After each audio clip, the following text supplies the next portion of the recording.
Assalamualaikum warahmatullahi wabarakatuh. Perkenalkan, nama saya Sofina Firvani, jurusan Ilmu Perpustakaan Lokal B. Di sini saya akan menampilkan materi tentang materi unit 13. Baiklah, saya akan menampilkan PPT saya.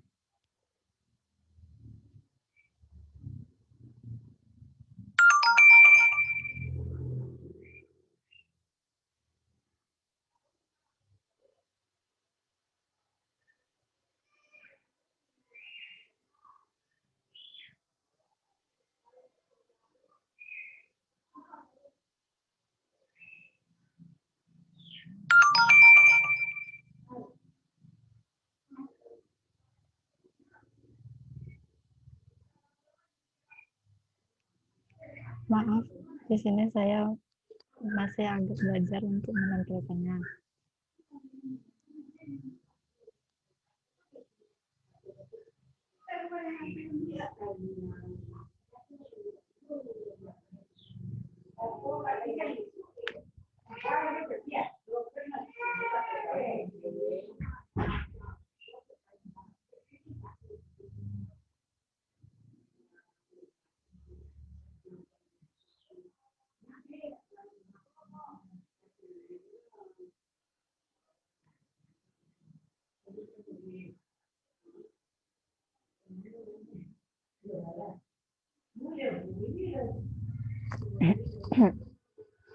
Baiklah, ini tugas materi unit 13 Bahasa Indonesia. Ini biodata saya. Kita langsung ke materi.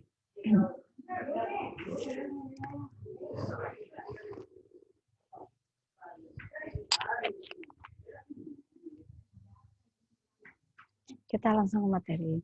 Pengertian hakikat karya ilmiah.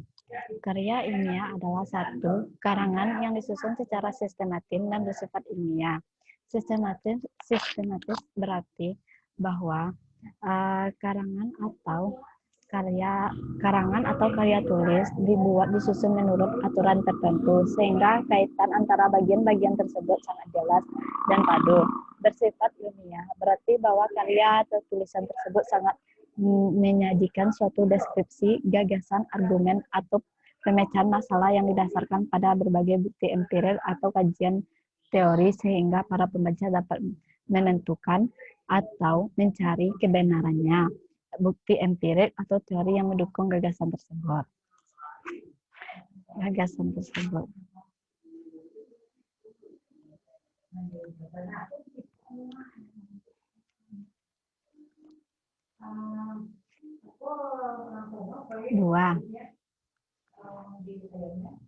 Dua, sistematik penulisan karya ilmiah. 1. Abstrak. Abstrak bentuk sinopsis dari semua isi karya ilmiah yang dibuat. 2. Panduan.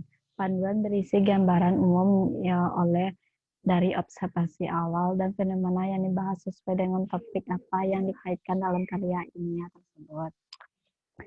3. Tujuan. Tujuan karya ilmiah harus dituliskan secara jelas sesuai dengan pemilihan judul. 4. Metode penelitian. Bagian ini tergantung pada kegiatan metode apa yang dilakukan oleh penulis. Secara umum, bagian yang berisi tentang bagian-bagian observasi yang dalam penulisan dilakukan, misalnya waktu, lama, atau tempatnya dilakukan sesuai observasi. Selanjutnya, hasil dan pembahasan. Hasil dan pembahasan, bagian ini biasanya menjelaskan apa yang diperoleh oleh hasil observasi. Dapat secara ringkasan atau rangkuman yang kita bahas. Yang terakhir adalah kesimpulan. Kesimpulan adalah bagian akhir penulisan suatu karya ilmiah.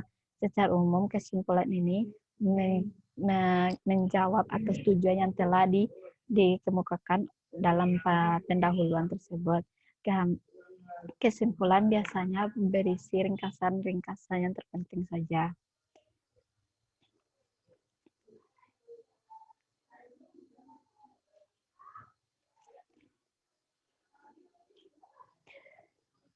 Tiga, yaitu strategi penulisan karya ilmiah.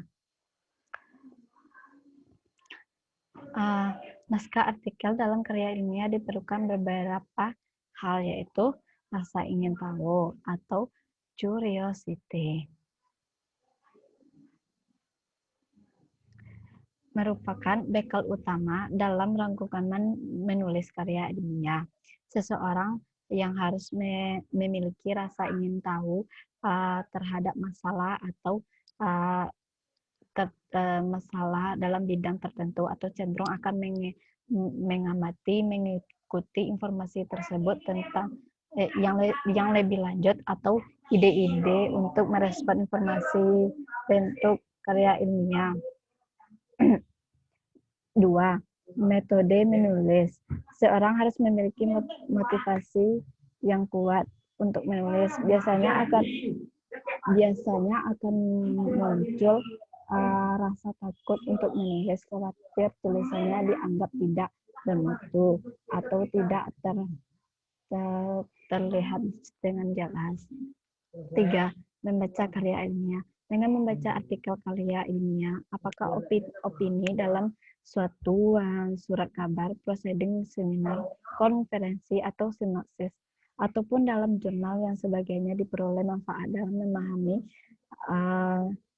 memahami persoalan-persoalan yang dibuat dalam karya tersebut. Dan juga semakin banyak kita membaca karya ilmiah yang dilakukan orang lain, akan semakin banyak pula referensi bagi kita untuk membuat suatu karya ilmiah yang semakin menjadi lebih baik tulisan karya ilmiah kita. 4. Membuat karangan tulisan. Ide yang muncul setelah membaca banyak artikel atau karya-karya ilmiah yang lain, segera tuangkan dalam kerangka atau garis besarnya, dan segera ditulis agar ide-ide tersebut tidak hilang atau tidak berubah dalam pikiran. Ide yang terlalu lama di pikiran tetapi tidak dibuat akan berubah, cenderung akan segera berubah, tidak akan menghasilkan pemikiran yang fokus atau gegana. Nah, dalam membuat karya ilmiah, apa yang terpikir harus kita lakukan atau harus kita tuliskan secepatnya, agar ide-ide tersebut tidak hilang dari ingatan. 5. Menulis naskah artikel. Tetap dilakukan dengan menaati aturan-aturan karya ilmiah, seperti struktur kalimat jelas dan luas, istilah yang beku atau citasi, kutipan yang tepat untuk persamaan sistematis, gambar, tebal, dan grafik yang penulisan daftar pustaka tersebut. Menulis karya ilmiah ada dengan tentuan-tentuan tersebut, jumlah halaman, dan banyak lagi. 6. Mengirimkan naskah karya ilmiah. Setelah yakin naskah artikel untuk proceeding dan jurnal siap, maka langkah terakhir adalah mengirimkan naskah kepada panitia penyelenggara seminar atau konferensi ataupun sinopsis, atau kepada pengolahan jurnal, baik melalui pos atau melalui email, atau ya kalau kita sebagai anak kuliah atau mahasiswa, biasanya jurnal atau karya ilmiah tersebut kita yang membuat, terus kita